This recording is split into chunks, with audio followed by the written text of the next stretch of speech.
आज हम इकाई 10 जीवों में उत्सर्जन से संबंधित अभ्यास प्रश्नों को हल करेंगे।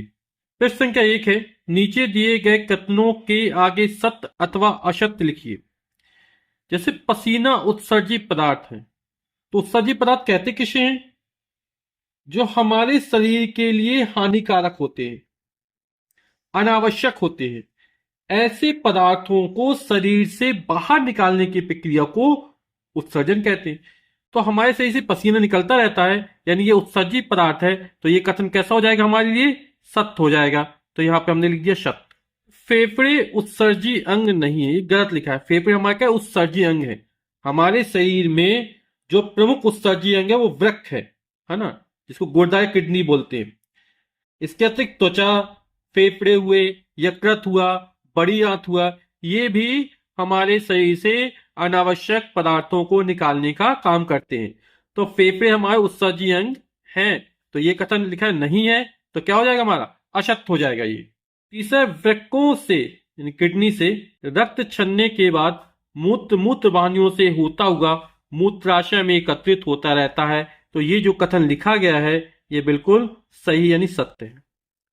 मूत्र अम्लीय नहीं होता है, तो ये जो कथन है वो गलत है। मूत्र हमारा जो होता है वो हल्का अम्लीय होता है। पत्तियों से कार्बन डाइऑक्साइड रंध्रों, छेदों द्वारा बाहर निकलती है। तो ये जो कथन है हमारा वो सत्य है। प्रश्न संख्या 2, आप सबने देखा होगा कि कुछ पेड़ों जैसे मदार, कनेर, महुआ आदि पत्तियों या तनों को तोड़ने पर दूध जैसा सफेद चिपचिपा पदार्थ निकलता है। ये पौधों से निकलने वाले उत्सर्जी पदार्थ हैं। इसी प्रकार निम्नलिखित में पौधों से निकलने वाले उत्सर्जी पदार्थ के नाम छांटकर नीचे लिखिए। तो चिपचिपा पदार्थ दूध जैसा निकलता है, ये हमारा क्या है? उत्सर्जी पदार्थ है। ये चित्र में दिखाया गया। तो यहां पर जो लेटेक्स है ये भी हमारा कैसा है? उत्सर्जी पदार्थ है। लकड़ी नहीं है, पत्ती नहीं है। रेजिन या गोंद भी हमारा उत्सर्जी पदार्थ है। टहनी नहीं है, छाल नहीं है।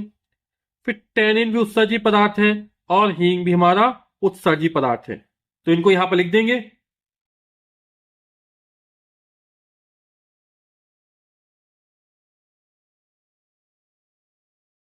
प्रश्न संख्या 3, पौधों में उत्सर्जन वाष्पोत्सर्जन क्रिया किस अंग द्वारा होती है? तो पौधों में जो उत्सर्जन की बात करें तो उत्सर्जन पौधों में पत्तियों के द्वारा भी होता है, तनों के द्वारा भी होता है, छालों के द्वारा भी होता है ना। इसके लिए पौधे में कोई विशेष अंग नहीं होते। तो यहां पर ये वाष्पोत्सर्जन की बात करें तो वो रंध्रों या स्टोमेटा के द्वारा होता है। तो इसमें लिख देंगे हम रंध्र या स्टोमेटा। और ये जो वाष्पोत्सर्जन की दर नापी जाती है ना, इसके लिए उपकरण इसको बोलते हैं पोटोमीटर। कौन सा उपकरण है? पोटोमीटर है, जो वाष्पोत्सर्जन की दर को नापता है। नोट लिखा है, कुछ पौधों की पत्तियों पर प्रातः काल में जल की बूंदें दिखाई देती हैं। इन बूंदों में अनावश्यक जल तथा लवण होते हैं।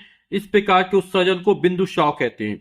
तो यहां पर आपको यहां पर ये पानी की बूंदें नजर आ रही हैं, है ना। ये क्या कहलाता? बिंदु स्राव कहलाता। पत्तियों बिंदु स्राव का ही चित्र दिखाया गया है। फिर सुमिलित कीजिए जंतु उत्सर्जी अंग।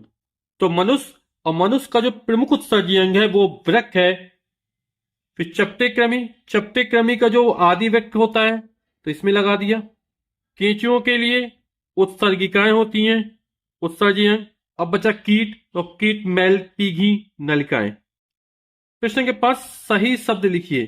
जंतु उत्सर्जी पदार्थ, तो मछलियां और स्पंज, इसमें जो उत्सर्जी पदार्थ होता है वो हमारा होता अमोनिया। सीपी घोंगा, इसमें होता अमीनो अम्ल। मनुष्य स्तनधारी, इसमें होता है यूरिया। और पक्षी छिपकली में यूरिक अम्ल होता है। नामांकित कीजिए। ये हमारा उत्सर्जन तंत्र का चित्र दिखाया जा रहा है। यहां पर ये जो है वो वृक्क है और ये हमारा जो है वो मूत्राशय है। तो ये वृक्क हो गया, ये मूत्राशय हो गया।